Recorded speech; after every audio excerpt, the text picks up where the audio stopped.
সাদা কাপড় দিয়ে আমার হাজবেন্ডের রানার কনস্টেবল ওইখানে।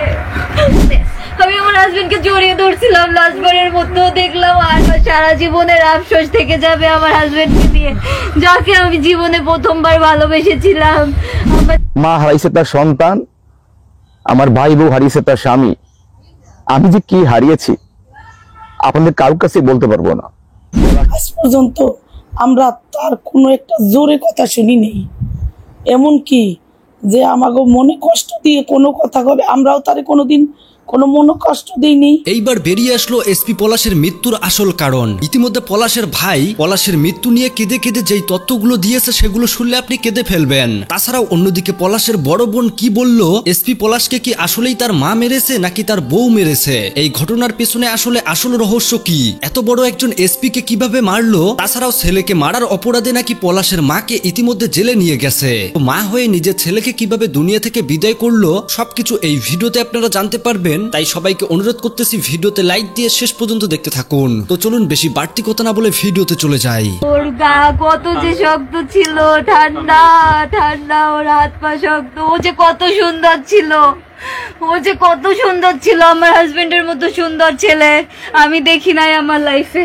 ওর মায়ের দায়িত্ব সেই দুই ভাইয়ের উপর, ওর সয় সম্পত্তি সবকিছুর উপর দিয়ে গেল, আর আমার দায়িত্ব দিয়ে গেল ওই কয়েকটা স্বর্ণের উপরে। আমার হাজবেন্ড সৎ মানুষ ছিল, ওর স্বর্ণ বেশি নাই। আমাদের বাসা তো সিলগালা করা আছে, টিম ঢুকুক বাসায়, টিম ঢুকে যত স্বর্ণ আছে বের করে আনুক, দেখুক তারা কয়টা স্বর্ণ আছে। ওইটুকু স্বর্ণের উপর আমার জীবনের দায়িত্ব দিয়ে গেল, যে কিনা আমার সারা জীবনের দায়িত্ব নিয়েছিল, আমাকে একটু থাকতে দিল না আমার শাশুড়ি। এখানে হাজার হাজার মেয়ে আপনার জন্য কাছে, আপনার মতো যারা ফেস করে, আমার শাশুড়ি আমাকে একটু সংসার করতে দিল না। আমার স্বামী অনেক আফসোস নিয়ে মারা গেছে। মা হারাইছে তার সন্তান, আমার ভাই বউ হারিয়েছে তার স্বামী। আমি যে কি হারিয়েছি আপনাদের কারোর কাছে বলতে পারবো না।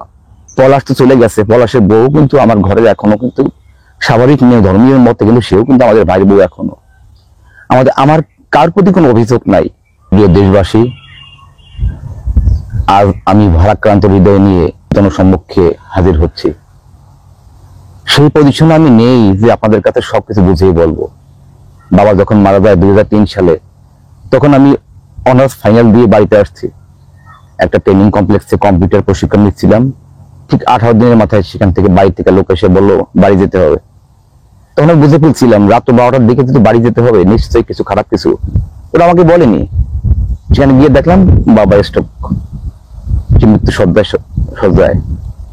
তো আমি সেখান থেকে বাবা ট্রিটমেন্ট করালাম, কিন্তু বাবাকে ফিরিয়ে আনতে পারলাম না। তারপর বাবা মৃত্যুর আগে বলে গেল, হাত বলে গেল, বাবা দুটো ভাই তোর দুটো সন্তান রেখে গেলাম। আমি সেই সন্তান দুটোকে দুই কাঁধে নিয়ে আমার ক্যারিয়ার, আমার গৌরব উজ্জ্বল ঝকঝকে একটা ছাত্র জীবন, সেটাকে ফেলে দুটো ভাই কাঁধে নিয়ে আমি এতটি বছর সংগ্রাম করে দুটি ভাই মানুষ করেছি। আমি ওদের জন্য কতটুকু করতে পারছি না জানি না, কিন্তু আমার হৃদয় নিয়ে যেন সমস্ত উপার্জন টিউশনি করে করে, আমার জব ছিল না, আমার ব্যবসা বাণিজ্য ছিল না। নিজের বাড়ি ফেলে মামা বাড়ি এসে আশ্রয় নিয়ে সেখান থেকে ভাড়া বাসায় থেকেও ভাই দুটোকে মানুষ করছিলাম, কিন্তু শেষ রক্ষা হলো না। আমার প্রাণ প্রিয় ভাই আমাকে ছেড়ে চলে যায়।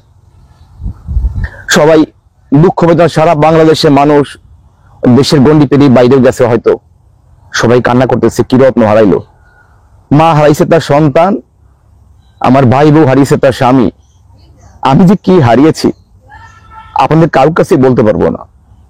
আমি চাই না এই আত্মা যেন শান্তি পায়, যে অতৃপ্ত আত্মা নিয়ে ঘুরে বেড়াচ্ছে। এখনো কোনো অনুষ্ঠান করতে পারিনি, এখনো আমি এখনো ধরা গলায় ভিতরে অনুষ্ঠানে ধরা নিয়ে সাধ্য শান্তি করতে হয়, মন্ত্র পাঠ করতে হয় তার বিধি আত্মা শান্তির জন্য, তাও করা এখনো হয়নি।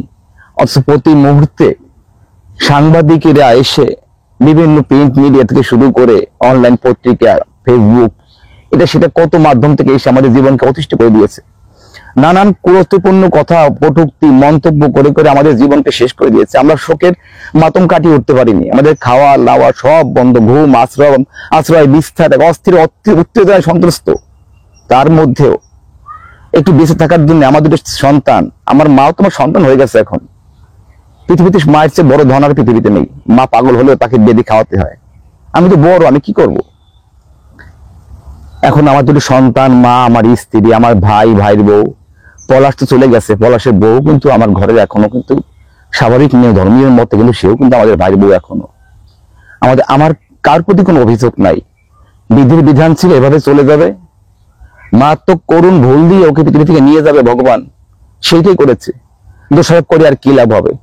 আমার কার প্রতি কোনো অভিযোগ নাই, শুধু করজোড়ে মিনতি করছি দেশবাসীর কাছে, জাতির কাছে, আপনারা যারা এই বিভিন্ন রকম কুরুচিপূর্ণ সুরুচিপূর্ণ বিভিন্ন অ্যানালাইসিস, বিভিন্ন রকম মন্তব্য করছেন, তাদের কাছে আমি ক্ষমা চাই। আমাদের বাঁচতে দিন।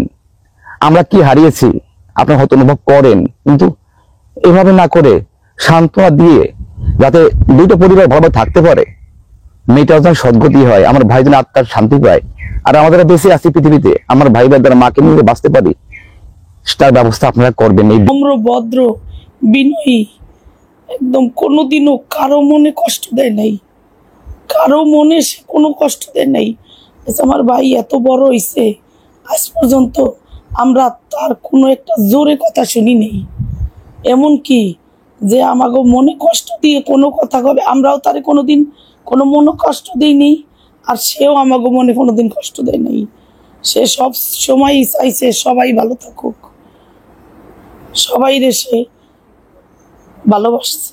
বিয়ের ইতিহাসটা একটু বলেন তো দিদি, যে কবে আপনারা বিয়ে দিলেন, কিভাবে বিয়ের ইতিহাস আমি কি বলবো বলেন? আমি পছন্দ করে আনি দিছিলাম ওই মেয়ের, আমার ভালো লাগছে, আমি আইনে দিছি ওরে। আমি দেখছি মেয়ের বাড়ির অবস্থা তেমন ভালো না, তাই মনে করলাম যে মেয়েটার চেহারা ছবি আমার কাছে ভালো লাগে, বাইরে বললাম, বাইরেও পছন্দ হইলো। তো ভাই এইভাবে হইলো, বিভিন্ন ধারাবাহিকতা আমাদের ভিতরে আছে, অনেক আনুষ্ঠানিকতা সম্পূর্ণ করার পরে বিয়ে করাই আনলাম। তারপরে এই তো, তারপরে ও থাকতো চট্টগ্রাম, ঢাকায়, আমি এইখানে। আমার যাইতে বলছে বারবার, আমার সংসারের চাপে কাজের জন্য আমি যাইতে পারিনি।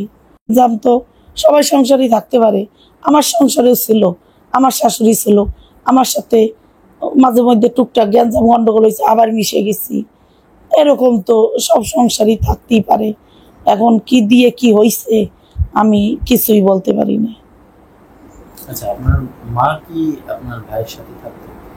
আমার ছোট ভাইয়ের সাথে থাকতো, বড় ভাইয়ের সাথে থাকতো। তারপরে ভাই ওই এএসপিতে যাওয়ার পরে, না বিয়ের পরে আর কি, মারে নিয়ে গেল আমার ভাই ঢাকায়। ঢাকায় ছিল কিছুদিন, তারপরে চট্টগ্রাম গেছে। আচ্ছা আচ্ছা। তো এই মানে আপনার এই ভাই বউটা আসলে কেমন ছিল, এই বিষয়টা বলেন। আমি কি বলবো বলেন? আমি তো তার, আমি যাইনি তো, আমি বিয়ের পরে একবারও যাইনি আগের কাছে। আচরণ ফোনে আলাপ হয়েছে, খারাপ আচরণ করে নাকি ননদের সঙ্গে? আমার ভাইও কোনোদিন আমার সাথে খারাপ আচরণ করে নাই, বাইরের বউ করে নাই। আপনার মায়ের বিষয় তো বলেন। মা তো মাই, জন্মদাত্রী মা, মার কথা কি বলবো? মা তো সবসময় মেয়েরে ভালোই বাসে। মানে অনেকে বলতেছে যে মা মানে মা অতিরিক্ত ভালোবাসতো আপনার ভাইকে, এটা অনেকে বলতেছে। তো তার সাথে তার বউয়ের সম্পর্কটা কেমন ছিল? এখন ধরেন আমি এইখানে ছিলাম, আমি কিভাবে বলবো? মানে এমনি কিছু না যে আপনার মানে সম্পর্ক আপনারা তো দেখছেন যে আপনার মায়ের সাথে সম্পর্ক তো ভালোই ছিল, সম্পর্ক তো খারাপ হইলে তো বলতোই, ভালোই তো ছিল। নানান ভাবে কিন্তু এখন আপনার মাও অভিযোগ করতেছে যে তার বউ তার সাথে সম্পর্ক কখনোই ভালো ছিল না, এবং সে বলতেছে যে তাকে ইভেন এরকম একটা হয়েছে যে তাকে নাকি মানে নানানভাবে হেনস্থাও করতো আপনার মা বলতেছে এই বিষয়ে। এখন আমি আর কিছুই জানি না। আমি মানে পলাশ সাহা স্ত্রীকে নিয়ে রাতে ঘুমাবে, সেই ঘুমানোর সময় দরজা খোলা রাখতে হবে। দরজা বন্ধ করতে গেলে মা বলবে, কেন তোর দরজা বন্ধ করতে হবে? তোকে না আমি ঘুম পাড়িয়ে গেলাম, তুই ঘুমাবি, তুই দরজা বন্ধ করতেছিস কেন? আবার দরজা বন্ধ করে লাইট অফ করে দিয়ে যাবে মা। রাতের বেলায় তারা স্বামী স্ত্রী কথাবার্তা বলার সময় কোনো মতে লাইট জ্বললে মা ওই পাশ থেকে বলবে যে লাইট জ্বলতেছে কেন? যদি কথাটা অন্যদিকে ঘুরানোর জন্য ছেলে বলেও যে হ্যাঁ ওয়াশরুমে গেছে সুস্মিতা, তাহলে ঘরের লাইট জ্বলবে কেন, ওয়াশরুমের লাইট জ্বলবে? এমন প্রশ্নের উত্তর শাশুড়িকে দিতে হয়, মাকে দিতে হয়। প্রথমে ভিডিও শুরুর আগে আমি আপনাদেরকে বলতে চাই, আপনাদের কাছে কি মনে হয় বর্তমান যুগে বউ শাশুড়ির ঝগড়ার জন্য আসলে কে সবচেয়ে বড় দায়ী? কমেন্ট বক্সে আপনার মতামত লিখেন।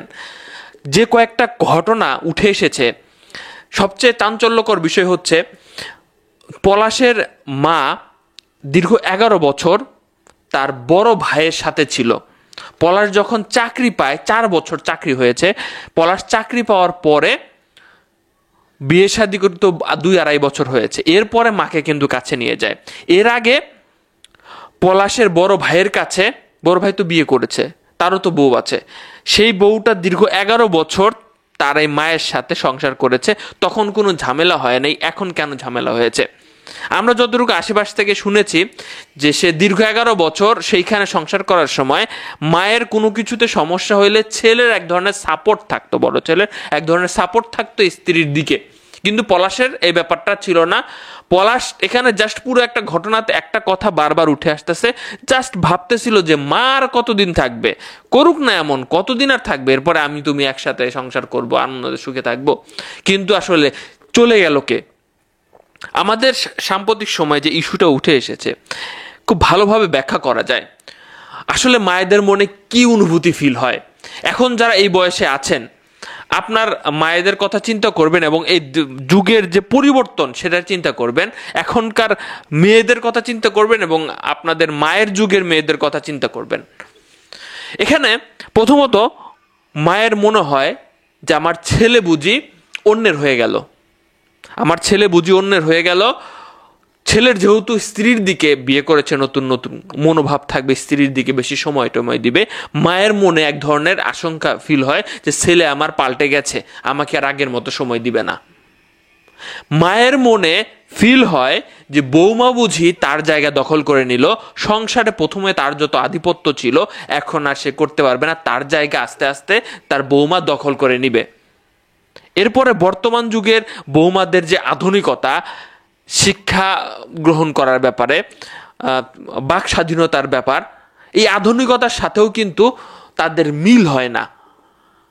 তার বৌমা যদি এক ধরনের পোশাকও পরে, তার কাছে মনে হতে পারে যে একটু বেশি ইয়া করতেছে, এটা মনে হতে পারে। তারপরে আপনারা এইটা ফেস করেছেন অনেকে, যে তুলনা করা, অর্থাৎ তারা সবসময় তুলনা করে তাদের ওই সময়, অর্থাৎ এক প্রজন্ম বা এক যুগ আগের বা সেই সময় সাথে এখনকার বর্তমানে তুলনা করে যে আমাদের সময় তো এই ছিল না, আমরা তো এরকম করে চলছি, তোমরা কেন এরকম করে চলতে পারবে না। এটা সবচেয়ে বড় একটা সমস্যা, যে আগের সাথে তুলনা করে। বিশেষ করে আমার মাও তুলনা করে, আমার মাও তুলনা করে আগে তার পরিস্থিতির সাথে বর্তমানে তুলনা করে। এটা হচ্ছে সবচেয়ে একটা মানে অন্যরকম ব্যাপার।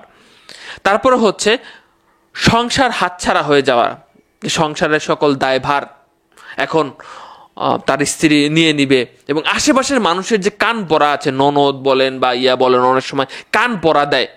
এই কান পড়ার কারণেও প্রভাবিত হয় শাশুড়িরা।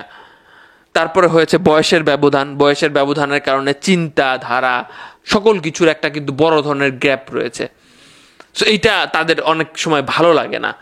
বৌমাদের প্রতি অতিরিক্ত প্রত্যাশা থাকে তাদের, একটুখানি ভুল হলেই মনে হয় যে না, সে ইচ্ছা করেই ভুলটা করেছে। বৌমাকে সময় দিলেই সে মনে করে যে তাকে অবহেলা করছে তার ছেলেরা।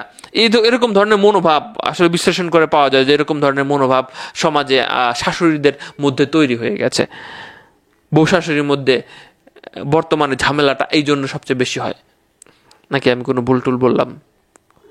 তো পলাশ এখানে যদি তার স্ত্রীকে জাস্ট একটু সাপোর্ট দিত, যে মানে বুঝাইতে পারতো, বুঝানো যায়, দুইজনকেই বুঝানো যায়। সে বলবো মানে অনেকেই বলছে যে পলাশের স্ত্রীরও দোষ নাই, পলাশের মায়েরও দোষ নাই। দোষ তাহলে কার? পলাশের দোষ। হ্যাঁ, সত্যি পলাশের দোষ। পলাশ দুইজনকে ট্যাকেল দিতে পারে নাই, তার মায়ের কোনো ধরনের অন্য কিছু কাজ করতেছে যেটা আসলে যাচ্ছে না, সে সেটা ট্যাকেল দিতে পারতো, সে সেটা দেখতে পারতো। বউ ডাল রান্না করছে, পলাশ জাস্ট বলছে সুন্দর হয়েছে, সেই ডালটা তার মা ফালাই দিছে যে আমি ভালো ডাল রান্না করি না।